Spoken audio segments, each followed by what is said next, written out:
മുടി പ്രവാചകന്റെ body waste ആണെന്ന് CPIM സംസ്ഥാന സെക്രട്ടറി പിണറായി വിജയൻ. പ്രവാചകന്റെ വാക്കുകൾക്കാണ് പ്രാധാന്യമെന്നും പിണറായി വിജയൻ കൊച്ചിയിൽ പറഞ്ഞു. ഇതനുസരിച്ചാണോ ഇവരെല്ലാം പ്രവർത്തിക്കുന്നത് എന്നതിനെക്കുറിച്ച് താൻ ഒന്നും പറയുന്നില്ലെന്നും പിണറായി വിജയൻ പറഞ്ഞു. എന്നാൽ ഏതെങ്കിലും വസ്തുക്കൾ ആരെങ്കിലും സൂക്ഷിക്കുന്നുണ്ടെങ്കിൽ അതിന് പാർട്ടി എതിരല്ലെന്നും പിണറായി വിജയൻ പറഞ്ഞു. ഈ പ്രവാചകന്റെ പേര് പറഞ്ഞുകൊണ്ട് എതിർക്കുന്നവർ മനസ്സിലാക്കേണ്ട ഒരു കാര്യം, ഈ പ്രവാചകന്റെ മുടിയായാലും നഖമായാലും വേർപ്പായാലും ഇതെല്ലാം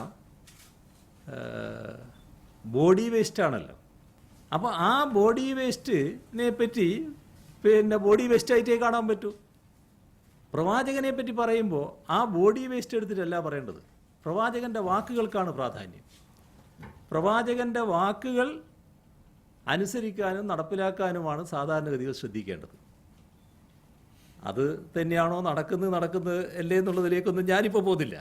പക്ഷെ അതിനാണ് പ്രാധാന്യം കൊടുക്കേണ്ടത്. തിരുക്കേശം വിവാദത്തിൽ കാന്തപുരത്തിന്റെ മറുപടി ശ്രദ്ധയിൽപ്പെടുത്തിയപ്പോഴാണ് പിണറായി വിജയന്റെ വിശദീകരണം. ആരെങ്കിലും ഇത്തരം വസ്തുക്കൾ സൂക്ഷിക്കുന്നതിന് പാർട്ടി എതിരല്ല, മതപരമായ കാര്യങ്ങളിൽ ഇടപെടില്ല. മുടി കത്തുമെന്ന് പറയുന്നത് മതത്തിനെതിരല്ല എന്നും പിണറായി വിജയൻ പറഞ്ഞു. CPM കേരളത്തിൽ വർഗീയതയ്ക്കെതിരെ പ്രവർത്തിച്ചവരാണെന്നും വർഗീയത കാട്ടി ആരെങ്കിലും ഭയപ്പെടുത്താൻ ശ്രമിച്ചാൽ മുട്ടുമടക്കില്ലെന്നും പിണറായി വിജയൻ കൂട്ടിച്ചേർത്തു.